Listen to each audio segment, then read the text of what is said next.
things Randi at RandiRhodes.com. Go for launch.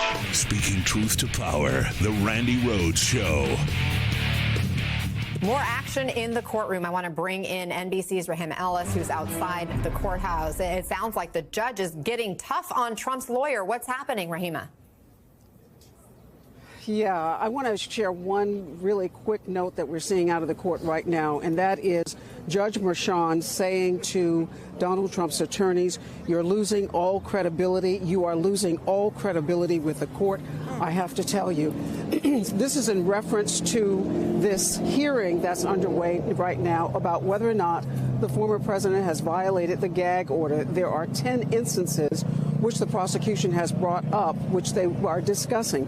One of them involves a retweet that the former president did that was put out by a Fox News host about whether or not there were some people trying to get on the jury who were lying about what their intentions are to get on the jury. And the former president, he retweeted that. And the attorney for Donald Trump said he should not be held in contempt for doing those kinds of things. And then the judge asked him, well, specifically, who was doing these tweets? And the Trump attorney says, well, there's a group of people who are doing things. And then the judge indicates, well, then that is willful. They are willfully making some determination about what is going to be retweeted, because it seems that the former president changed a few words of that tweet by Jesse Waters, who is that Fox host. And that's when the judge, he rang out with what sounds is, when you're reading it, it sounds like he's angry now, saying, you are losing all credibility. You're losing all credibility with this court, I have to tell you. Right. So Trump's lawyers are trying to defend the indefensible is what's going on, because their client keeps on doing exactly what the gag order prohibits. It's almost like it's in Donald Trump's head. You can't say this. You can say anything else but this.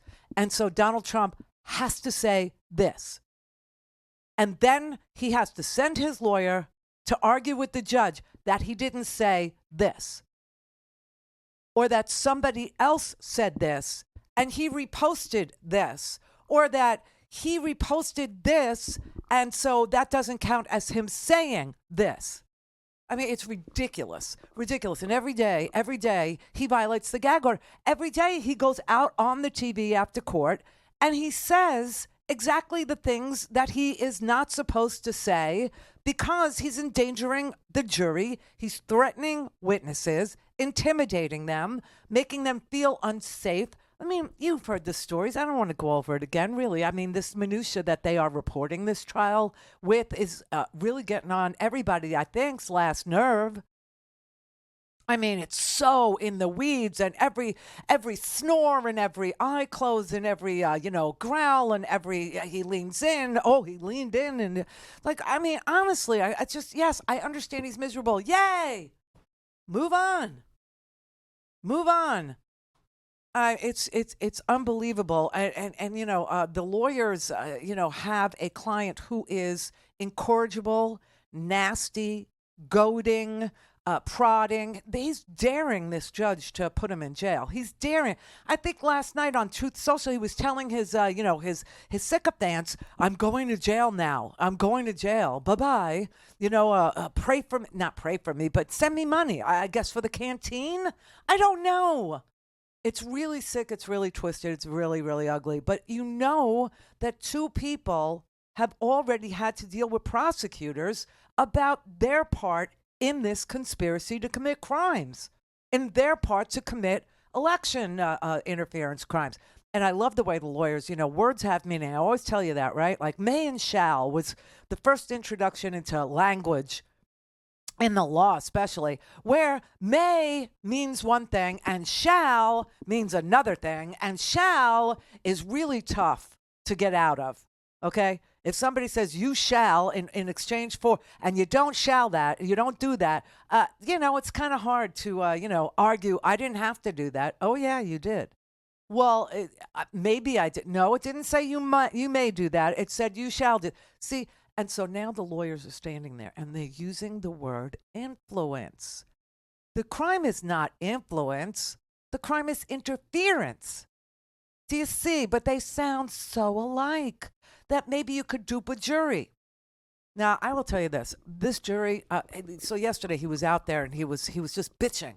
They seated this jury so fast. They seated them so fast, and they're all Democrats. They're all 95% of them are Democrats. Well, it's interesting. First of all, New York is not 95% anything. It's probably the most, non-homogenized place in the history of places in the United States. I mean, I'm going to guess that there are more than 60 languages that are spoken on a given day on the streets of Manhattan. That's just a fact. I lived there for a really long time, okay? And I lived in Manhattan.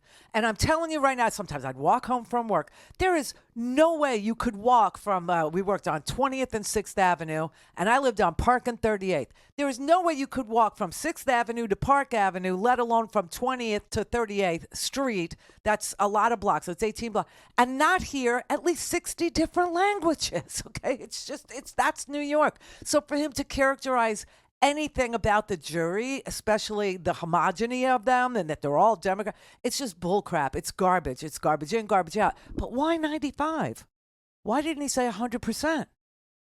Did somebody place a juror on there that might not be down with the fact? I don't know. It's creepy. But the whole strategy here, just so you know, is a hung jury.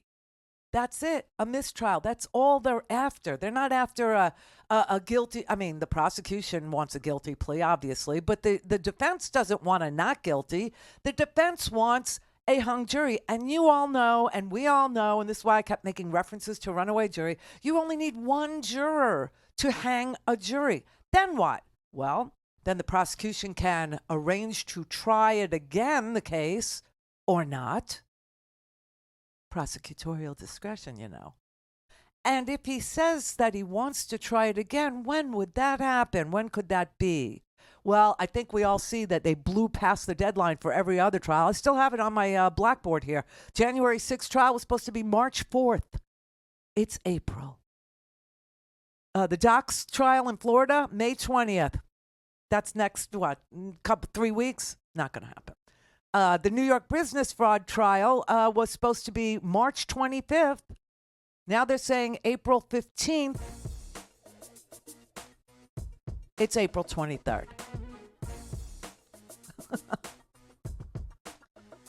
Fulton County, tentatively August 5th.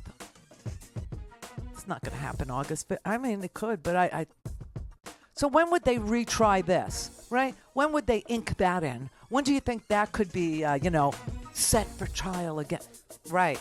So that's all they want is a hung jury. That's it. That's the entire game here. That's the entire strategy. Todd Blanche, his attorney, that's all he's going for. One juror. One. Just one. And to live in Manhattan, you got to have a lot of money. You got to be a professional, doing whatever you do. These are master's degrees. These are bachelors. These are, PhDs. They're smart. Don't have time to listen to the live show? Want to hear more on your schedule? Go to randyrhodes.com and buy a stinking podcast.